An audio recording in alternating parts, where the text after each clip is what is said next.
Hello, good day, and welcome. I will be answering NECO 2019 Biology Past Question 41.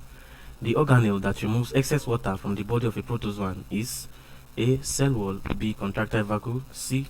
Nucleus, D. Plasma membrane, and E. Protoplasm. Now, protozoan. Example of a protozoa is the amoeba. Now, these protozoa are mostly found in fresh water. They are mostly found in fresh water, and due to the hypotonic contents of these protozoans or of the amoeba, this fresh water tends to enter into the protozoa. So the fresh water goes into the protozoa through its cell membrane, because the cell membrane is permeable through its cell membrane. Now, when there's excess water or excess water contents in the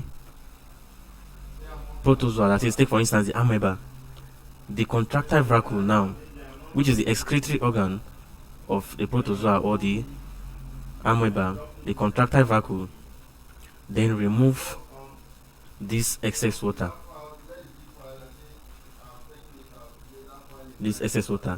and empties the contents into the exterior.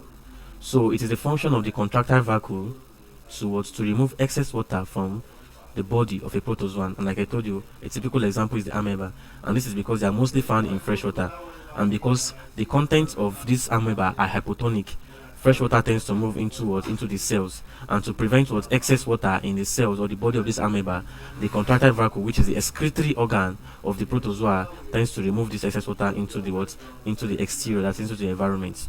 So contractile vacuole is the organelle that removes excess water from the body of a protozoan, and that is option B. Thank you and God bless you. And just subscribe to our channel for more videos and past questions.